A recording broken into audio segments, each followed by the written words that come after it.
नमस्कार मंडळी, नीलम्स किचनमध्ये तुमचं स्वागत आहे। आजच्या व्हिडिओमध्ये आपण मुळ्याची अशी रेसिपी पाहणार आहोत जी मुळा न आवडणारे देखील आवडीने खातील। चला तर मग सुरुवात करूया। आज आपण बनवणार आहोत मुळ्याचा ठेचा, तेही अगदी सोप्या पद्धतीने आणि अगदी कमी साहित्यात। तर इथे मी सगळ्यात आधी मुळा घेतलेला आहे।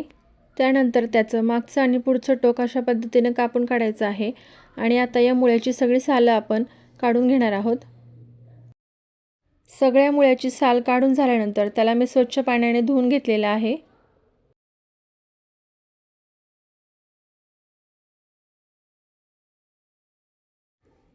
आता एका बारीक होलच्या किसणीने अशा प्रकारे सगळे मुळे मी किसून घेणार आहे। आपल्या रोजच्या जेवणामध्ये मुळा असणं हे खूप फायदेशीर आहे, पण मुळ्याच्या उग्र वासामुळे बऱ्याच जणांना तो खायला आवडत नाही। पण मुळा खाण्याचे फायदे देखील तितकेच आहे। त्यामुळे मुळा कच्चा न खाता जर तुम्ही त्याचा असा ठेचा बनवून खाल्ला तर खाताना कळणारही नाही की हा ठेचा मुळ्याचा आहे, इतका छान होतो हा। या ठिकाणी मी सगळा मुळा किसून घेतलेला आहे, तुम्ही बघू शकता। बारीक होलच्या किसणीने हा किसलेला आहे। आता यामध्ये जे ते पाण्याचं प्रमाण खूप असतं, त्यामुळे आपल्याला हा जो मुळा आहे तो अशा प्रकारे पिळून घ्यायचा आहे। तर मंडळी, यातून जे पाणी निघतंय त्याच्यावरून तुम्ही बघू शकता की आपण जर जेवताना कच्चा मुळा खाल्ला तर आपल्या शरीरामध्ये किती प्रमाणात पाणी जातं। तुम्ही याला एखाद्या सुती कापडामध्ये किंवा रुमालामध्ये ठेवून सुद्धा त्यातलं पाणी पिळून काढू शकता, पण अशा पद्धतीने थोडंसं सोपं जातं, त्यामुळे मी हातानेच पिळून काढते आहे पाणी। आता या ठिकाणी मुळ्यातलं सगळं पाणी मी काढून घेतलेलं आहे। त्यानंतर गॅस ऑन करून त्यावर मी कढई गरम करण्यासाठी ठेवलेली आहे। त्यानंतर कढई गरम झाली की त्याच्यामध्ये 2 पळी तेल टाकून घेणार आहे। तेल चांगलं गरम झालं की त्याच्यामध्ये मोहरी आणि जिरे टाकून ती चांगली तडतडू देणार आहे।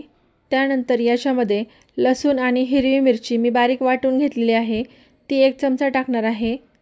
तर या ठिकाणी ही जी पेस्ट आहे ती तुमच्या तिखट खाण्याच्या आवडीनुसार तुम्ही कमी जास्त करू शकता। तुम्हाला जर जास्त तिखट ठेचा हवा असेल तर ही पेस्ट जी आहे ती जास्त वेळ टाकली तरी चालेल। त्यानंतर याच्यामध्ये चिमूटभर हिंग टाकलेला आहे। वाटलेली मिरची चांगली परतली की याच्यामध्ये पाव चमचा हळद टाकायची आहे।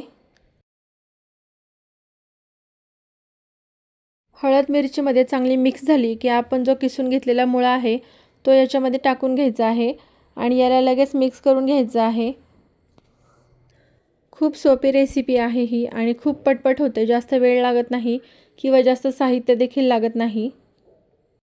तर आता मुळा जो आहे तो सगळ्या मसाल्यामध्ये मी चांगला मिक्स करून घेणार आहे। त्यानंतर याच्यामध्ये चवीनुसार मीठ टाकून घ्यायचं आहे आणि पुन्हा एकदा चांगला मिक्स करून याच्यावरती झाकण ठेवून याला एक वाफ काढून घ्यायची आहे। साधारण 2 मिनिटे झाकण ठेवून वाफ काढायची आहे। अशी 2 ते 3 वेळा वाफ काढली की मुळा जो आहे तो चांगला शिजतो। तुम्ही बघू शकता मुळ्याला छान अशी वाफ आलेली आहे। आता पुन्हा एकदा मुळा मिक्स करून घ्यायचा आहे, म्हणजे खाली कढईला तो लागणार नाही। आणि परत एकदा आता मी त्याच्यावरती झाकण ठेवून आणखीन एक वाफ काढून घेणार आहे।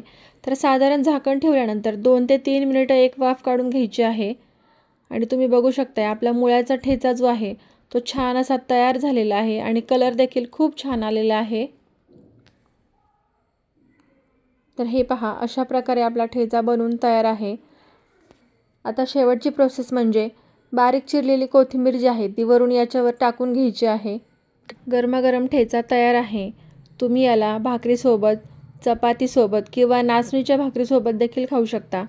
तुम्हीही हा मुळ्याचा ठेचा घरी करून पहा आणि कसा झाला हे मला कमेंटमध्ये सांगायला विसरू नका।